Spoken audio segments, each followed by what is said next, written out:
Hello friends, कैसे हैं आप सब। सो वेलकम बैक इन हम। तो आज स्टोरी थोड़ी शॉर्ट होगी क्योंकि टाइम मेरे पास कम है। तो आइए अब स्टोरी की तरफ बढ़ते हैं। तो लास्ट पार्ट में आप सबने सुना कि ईशू जो है वो राबिया को उठाने की कोशिश करती है और उसके गाल पे किस करती है। तो राबिया कहती है, यार प्लीज़ मुझे सोने दो ना। तो राबिया को ईशू कहती है, देखो मुझे पता है सुबह वाली नींद स्वर्ग जैसी होती है, पर उस टाइम पर जो नींद आती है ना बेबी, अगर उस नींद को त्याग के हम उठ जाएं और कुछ काम कर लें तो हमें उसमें सिद्धि प्राप्त होती है, ऐसा बड़े बुजुर्ग कहते हैं। तो राबिया कहती है, ऐसा है, ज्ञान मत दो, ठीक है, ज्ञानी बाबा मत बनो। तो ईशू बोलती है, मेरी बातें अब तुम्हें ज्ञान लगती हैं। तो राबिया उठती है और ईशू को बेड पे बिठा के उसकी गोद में आकर बैठ जाती है और कहती है, नहीं ना यार, तुम बस मेरे ज्ञानी बाबा हो।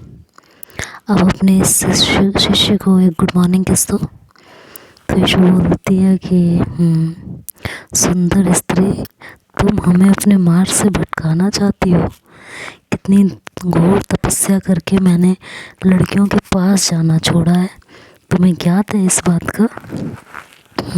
राबिया बोलती, हाँ ना गुरुजी, ज्ञात है, मैंने ही तो सब छुड़वा दिया था, याद है। ईशू बोलती, हाँ हम तो तुम्हारे प्रेम के समंदर में डूब चुके हैं। तुमने ऐसा लड़कियों से पीछा छुड़वाया कि अपने ही प्रेम के समंदर में हमें डुबा लिया। निकलना है।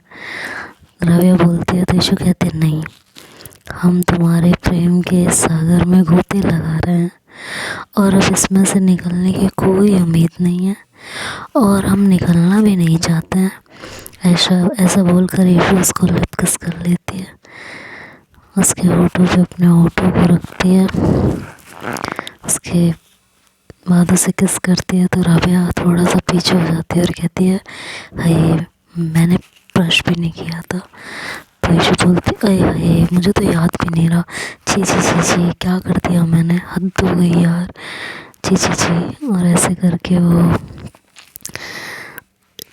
सॉरी, ऐसे करके वो उसे कहती है, हाय हाय हटो हटो हटो। तो वो कहती है, अच्छा अब चलो कॉलेज भी जाना है ना। तो राबिया कहती है, हाँ यार कॉलेज भी जाना है, चलो हटो। और राबिया कहते हुए उसके गोद से उठ जाती है। तो ईशू कहती है कि अरे एक किस्त बनती है ना। तो राबिया कहती है, नहीं अब नहीं, लेट हो रही हूँ।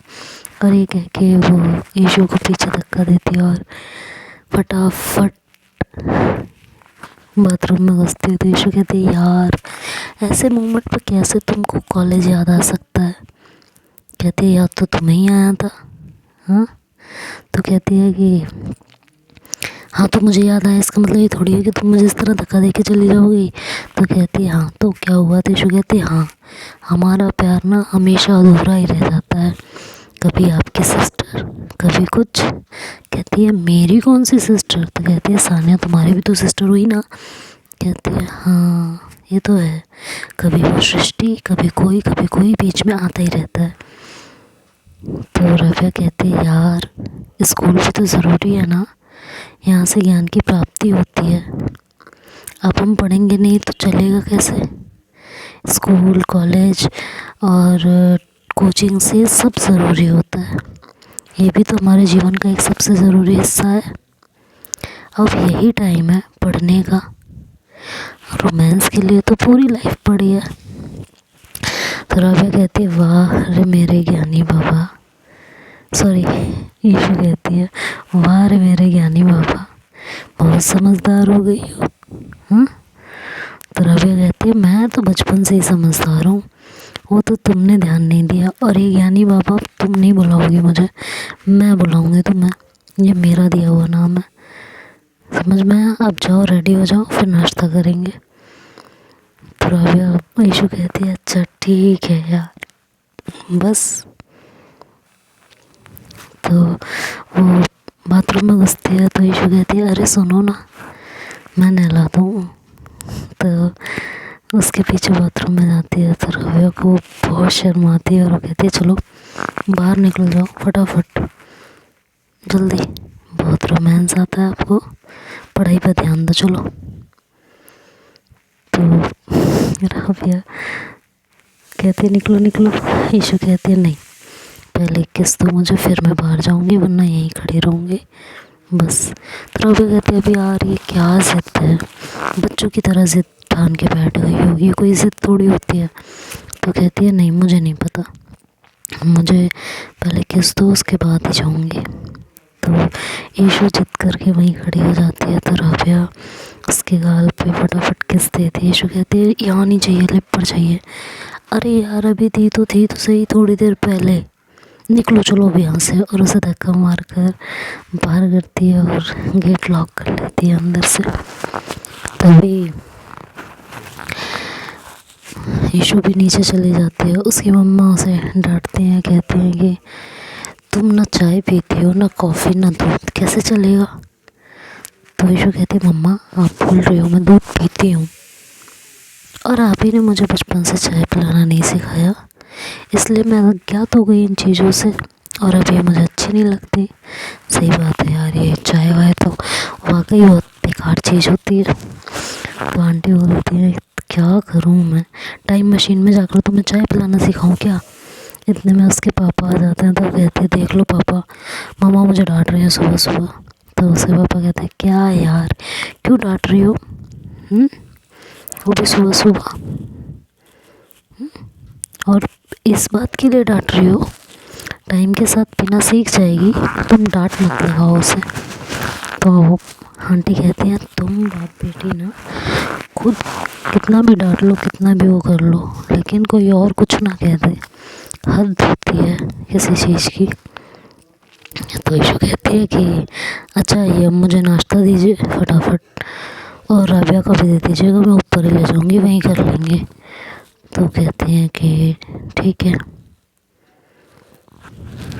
तो आंटी उसे नाश्ता लगा के देती हैं और ईशु ऊपर लेके आती है। थोड़ी देर बाद राबिया भी नहा कर आ जाती है। उसने अभी कपड़े नहीं पहने होते, बस बॉडी टॉवल से लपेट कर कवर कर रखी होती है। ईशु की उस पर नज़र जाती है तो उसे बस देखती रहती है और राबिया की नज़र ईशु पे नहीं पड़ती कि ईशु रूम में ही है, क्योंकि वॉशरूम पीछे की साइड होता है। तो ईशु जाकर राबिया को पीछे से हक कर लेती है। सडन राबिया एकदम डरती है, कहती कौन। तो कहती यार मैं ही हूँ और कौन होगा। तो राबिया बोलती है क्या कर रही हो। तो ईशु कहती है प्यार, और उसके नेक पे किस करने लगती है। तो राबिया मुड़ती है उसकी तरफ और उसके होठों पे अपना होठ रख देती है और दोनों उस किस में एकदम खो जाते हैं। तभी अचानक से राबिया का टॉवल खिसक के गिर जाता है और राबिया को एहसास होता है इस बात का, तो उसे एकदम से शर्म आने लगती है और वो पीछे होके अपने हाथों से खुद को कवर करने की कोशिश कर लेती है। तो और अपनी आंखें झुका लेती है शर्म से। तो ईशु आगे बढ़ के उसे अपनी बाहों में ले लेती है। राबिया खुद को ईशु में छिपाने की पूरी कोशिश करती है और ईशु एक टक बस उसे देखे जा रही होती है। ईशु की नज़रें राबिया से हटी नहीं रही होती, उसकी नज़रों ने राबिया को अपनी नज़रों में एक तरीके से कैद कर लिया होता है और राबिया उसको बहुत शर्म आने लगती है, बहुत ही ज़्यादा। तो राबिया बोलती है प्लीज़ ईशु आंखें बंद कर लो, शर्म आ रही है मुझे। एक तो तुम ना कभी भी शुरू हो जाती हो, टाइम देख कर क्या करो ना।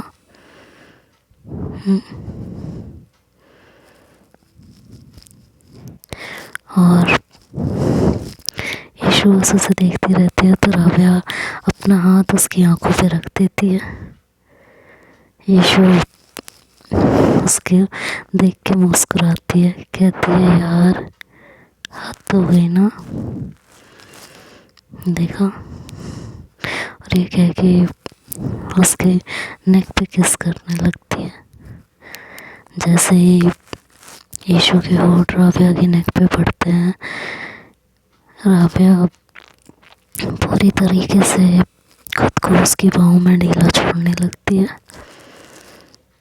तो यीशु इस मौके का फ़ायदा उठाती है और उसे अपनी गोद में उठा लेती है, बेड पे लाके उसको लेटाती है और ब्लैंकेट से उसको कवर करती है और कहती है देखा तुम पिघल गई ना मेरे प्यार में। और यीशु कहती है, राबिया को इस बात पे पता नहीं क्या चोट लगती है, क्या बुरा लगता है। वो कहती है कि तुम ना रूम से बाहर निकल जाओ, चलो निकलो। तो यीशु कहती है अरे क्या हो गया, अब क्या। कहती है तुमने मुझे उठाया और बेड पे लाके सुला दिया, मुझे लगा हमारे बीच में जो अधूरा है वो पूरा होगा, लेकिन नहीं, तुम ना बस मेरा टेस्ट लेती रहती हो, निकलो यहाँ से। यीशु हंसने लगती है, रूम से बाहर जाने लगती है और कहती है कि कपड़े पहन लो, रेडी हो जाओ, मैं भी आती हूँ। और ये कह के वो चली जाती है। राबिया जब चली जाती है तो राबिया कहती है यार ये भी ना पागल है, हद है यार। तभी वो ये सोच ही रही होती है कि यीशु दोबारा से रूम में आती है और राबिया की तरफ बढ़ती है। राबिया अपने आप को ब्लैंकेट से निकाल चुकी होती है और जैसे यीशु को देखती है वो दोबारा से खुद को ब्लैंकेट से कवर कर लेती है। राबिया उसकी तरफ, यीशु राबिया की तरफ देखती है और मुस्कुराती है, धीरे धीरे उसकी तरफ बढ़ती है। राबिया की आंखों में भी एक अलग ही खुमार था यीशु को देखने के बाद। तो देखते हैं अब आगे क्या होगा, ये नेक्स्ट पार्ट में सुनेंगे। और सॉरी आज एक ही स्टोरी दे पा रही हूँ आप सबको, ये हम तुम। आज मैं सीरियसली बहुत बिजी थी और मुझे टाइम नहीं मिला, इसके लिए हम रियली सॉरी। कल आपको पूरी स्टोरी मिलेगी तीनों की तीनों। तो आज के लिए इसी से एडजस्ट कर लीजिए। Bye bye, take care.